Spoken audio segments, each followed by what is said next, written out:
conformément au calendrier relatif à la tenue du grand culte interreligieux pour la nation, qui se tiendra ce mercredi 14 août 2025 au stade Massamba Débat en présence de Monsieur le Président de la République et chef de l'État.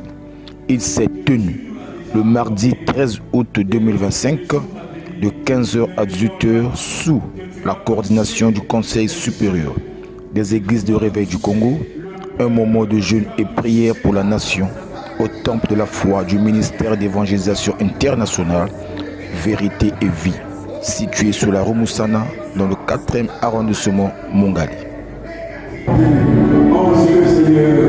Voici le moment à son édition, c'est des champions.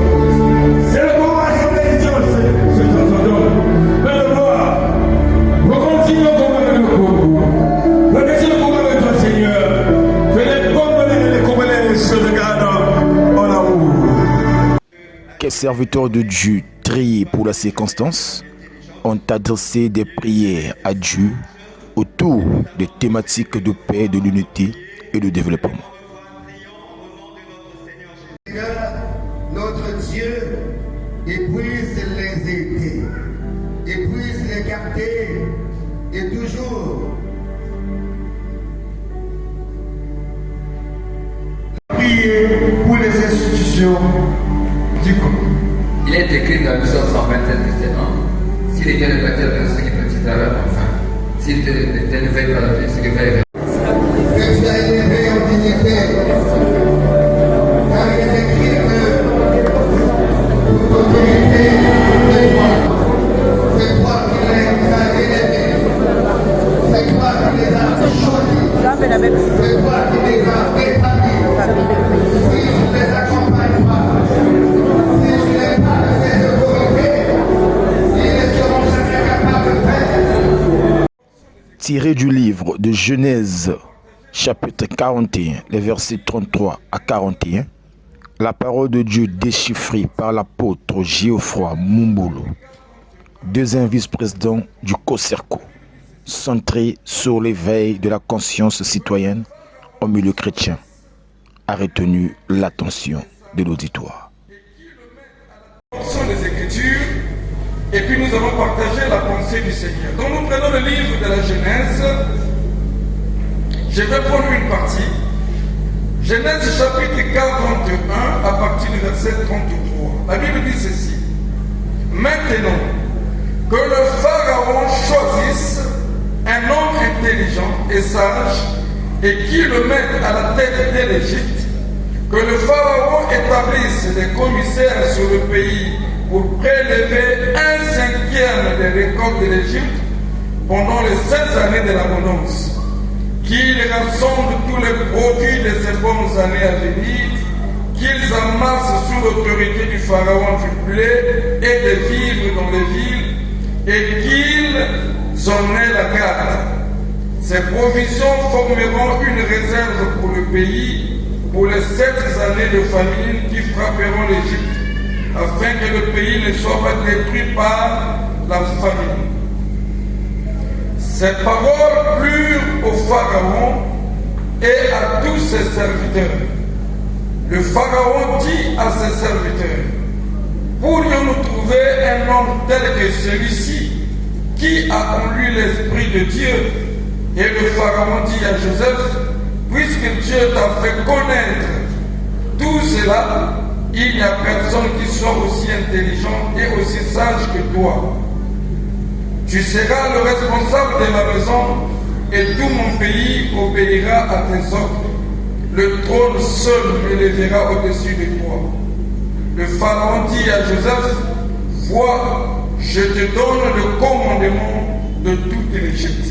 Que Dieu bénisse sa parole. Quoi? Je suis en train de dire, bien-aimés dans le Seigneur, que nous devrions encourager nos enfants, nous encourager nous-mêmes, parce que nous avons un grand problème, même au niveau de l'Église, c'est que nous sommes en train de nous appétir. Sérieux. Je disais à quelqu'un, je ne comprends pas.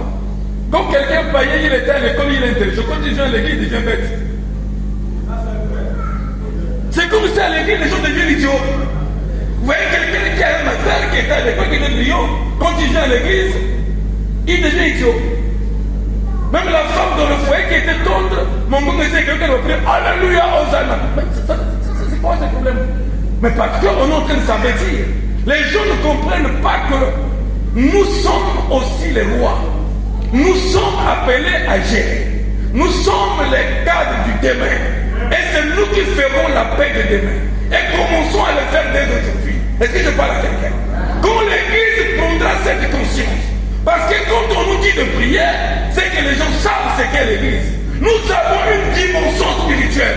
Intégrons une dimension aussi un peu intellectuelle. Sérieux, ça paraît bizarre, mais c'est très important. Amen. Intégrons cela. Nous allons changer la donne dans ce pays. J'ai vu les nations qui sont devenues grandes parce que Dieu a élevé les hommes de Dieu qui sont devenus grands. Quand nous allons nous élever, quelqu'un a dit ici, nous aimons critiquer. Nous aimons vraiment critiquer parce que nous nous comportons en observateurs, comme si ça ne nous concerne pas. Ceux qui sont des joueurs, non, ça nous concerne.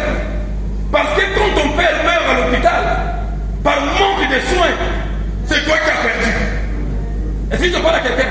Quand ton enfant a été attaqué dans la nuit, c'est toi qui perds l'enfant, c'est toi qui perds les frères. Ça ne peut pas plaire à quelqu'un. Si je parle à quelqu'un, nous ne sommes pas d'aujourd'hui, nous sommes d'hier. On connaît ce pays. Après des moments forts de prière et de louange, la clôture a été sanctionnée par une prière prononcée par le bishop Marcel Ngoulou. Et à tous ceux qui sont appelés selon son dessein. Nous avions commencé avec toi comme Alpha et nous terminerons avec toi comme l'Oméga. Tout a été bon et superbe avec toi. Nous étions plongés dans l'océan de ton amour. Quelle grâce! Nous avons écouté des diverses prières.